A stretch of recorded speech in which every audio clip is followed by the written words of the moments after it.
Okay, hey everyone, and welcome to another Class 66 Rocks review. Okay, so let's strap in and boldly go where no channel has gone before. Now, you may be wondering, hold on a minute, I've heard those phrases before, and you're right, you have heard them before, because they are from Star Trek, and today we are going to be taking a look at the Eaglemoss Models collection, which is the Star Trek Starship collection. As you can see, I have the magazine here in front of me. It's not all fitting into the camera, so I'll just have to move it up and down a bit.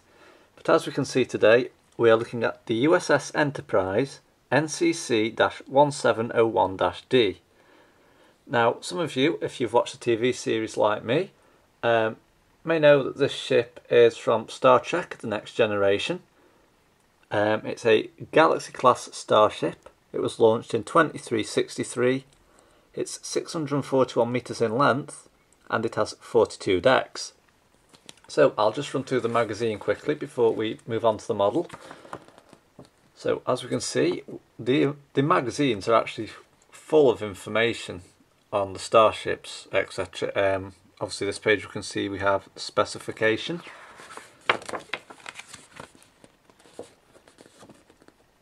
Again, we have a larger picture if the camera's just picking that up. I'm stretching my arms out so I can try and fit it all in to show you. So that's that. As we can see, we have an image of the bridge inside there. And we also have the Enterprise versus the Borg cube just there. But I've got to admit, these magazines and models are absolutely fascinating. I mean, it even tells you about like the source of separation as featured in the movies. Now I think it was this same, yes it was this same Enterprise that was on Star Trek Generations, the movie, which was on the other night actually on TV. So this is like the Enterprise D, and then it was the Enterprise E in First Contact, I think it was. But as you can see, we have detailed information here. Obviously, like where the warp engines are, where the shuttle bays are, the phaser arrays, the main impulse engines, the escape pod hatches. But there's just absolutely loads of information in it. It'd probably take me all day just to read this book to you, but I'm not going to do that. So obviously we have a bit on how they designed the Enterprise D, just there. Obviously we have some detailed drawings by the guy who designed it and did all the graphic work, etc. I've got to admit, this is really outstanding, this is. And obviously just a bit on how they filmed it. So obviously we can see there it says the on-screen involved not one but 3 different studio models and 2 different CGI versions. So it took some doing. And obviously we have a bit of information on its on-screen appearance. So the first appearance, for example, was the encounter at Farpoint. A movie appearances was Star Trek Generations, Star Trek, not Czech. Yeah, I can't get my words out today. And its final appearance was These Are the Voyages in Enterprise. So, with that out of the way, I've shown you the magazine. Let's move on to the model. So, here we have the model. It's in a very nice display box, and as you can see, featured on the side we have Star Trek Voyager logo, Star Trek The Next Generation logo, Star Trek Deep Space Nine logo, and Star Trek Enterprise logo. So if we turn the box around, we can see we have the word Star Trek. I think that's like the old-fashioned writing actually from the first series on there. So obviously if I just turn the box now, we can see we have the Starfleet logo on the base there and StarTrek.com website underneath. So I'll now take this model out of its box and we'll take a closer look at it. But first we will have a look what goodies we get inside this box. I will attach the ship to the stand in a minute, but I'll just take this out of here so I can show you. Obviously this is the display stand. It's quite solid actually, but underneath we can see, if I just turn it this way around, we have the description USS Enterprise NCC-1701-D, and when the ship is actually attached it fits onto the stand there, or you could actually take that out and have it that way around. It doesn't really matter which way you have it, and I'll show you in a minute how it attaches. So we'll just put that to one side and move on to the ship. So here we have the NCC-1701-D Enterprise. As you can see, it's sealed in plastic packaging. Nothing too bad to keep it from getting damaged. Basically just lifts off. So it's not like a model Loco where you've got like the ice cube packaging or anything like that. So what I'll do now, we'll just take the ship out of the box very gently.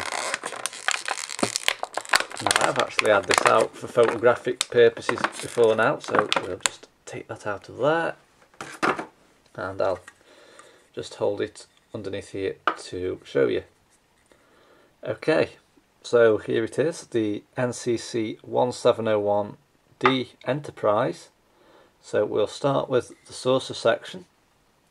So as we can see on the saucer section of the ship here, we have the word USS Enterprise NCC-1701-D. This area here, that's just this oval looking shape, this is actually where the bridge is underneath there. I think I spent too much time watching the TV series actually. Now usually when you see it on the TV show, all these I think are just like different decks, different cabins, etc, and usually all these are lit up in the TV series. It's a shame they didn't actually light up on the models, because it actually looked quite good all lit up actually. So that's what's on the saucer. So moving to the back of the ship now. So we'll start with these warp engines here. As we can see, we have, I'll just turn it this way around actually, we have the Starfleet symbol on the top half of the warp engines just there. Now I have to say you have to be very careful when handling these because they are really fragile. As we can see, we have, I think are they the something to do with the warp drive, but obviously you can see they're made from a clear plastic, because some of the models don't feature this clear plastic, they're just like painted red, but I prefer it when they're like this actually. So as you can see, these are the warp engines that obviously run down here. You can just see that thin blue line just there, and the same again applies to that side, if you can see that as well just there. Now obviously when the ship's going into warp, these I think actually fold up, or if they're a bit lower down, and then it just goes that quick, it moves so fast. I don't think this camcorder could actually pick it up if the ship decided to go to warp right now. So as you can see, there's quite a bit of detailing on the ship itself. Nothing too major to point out. I mean, obviously we've got all the decks here, and all these black dots etc must represent the different rooms, cabins, decks, you name it, this ship has probably got it. So what we'll do now, we'll take a look at the underside of the model. So as we can see, this area just here, this blue and orangey coloured area, this is I think usually where the tractor beam comes from, or the photon torpedoes, etc. But you do see it in the movie. It comes out of here. You usually have your phasers, and I think you might have some torpedoes under here as well. But it's that highly detailed that you'd have trouble picking the area out where they're actually launched from. But like I say, if you've watched the TV series, you'll know where I'm coming from. So as we can see on the underside here, we have the description again, which is NCC-1701-D. And again, we have all these markings around here. I mean, some of these might even be windows as well, but the detailing is absolutely fantastic. And Eaglemoss have done a brilliant job recreating these models. Now, I have to say I don't have all the models, because some ships, if I've watched the TV series and I see one, then I think, that looks good ship, I'll get it. But some, obviously I didn't watch like the entire episodes of Voyager and Deep Space Nine, etc. I watched a few, so I sort of know what ships were in it, but I have got a list of these models that come out each month. So I do buy them, but not like in bulk quantities like I do Stobart trucks and trains, etc. So what I'm going to do now, I will show you how it fits to this display stand. So as we can see, it now goes under here. So the display stand, if you can see that, it lifts up to there, and it just clips, or says me it does, onto here eventually. I'm just going to try and get it to clip onto there. So what I'll do, I'll just take it away from the camera a minute, and I'll just clip it on before showing you again, because I obviously don't want to be messing around with this all night. Might be that I actually had the stand the wrong way around. Yep, I think I might be right. I think I did have the stand the wrong way around. So I'm just trying to get it to fit on now. You'll just have to excuse that theme tune that's playing as well. That's actually my house phone going off. So I'm just going to, there, I've done it. I've got it fixed to the stand after finally taking about 5 minutes getting it fixed. So as we can see now, I have attached the ship to the display stand. They are a bit fiddly actually to get in between eventually.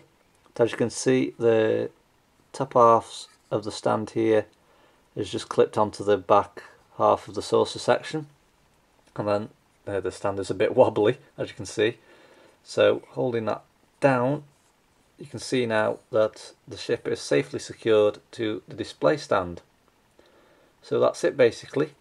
The Eaglemoss models collection for the Star Trek Starship collection.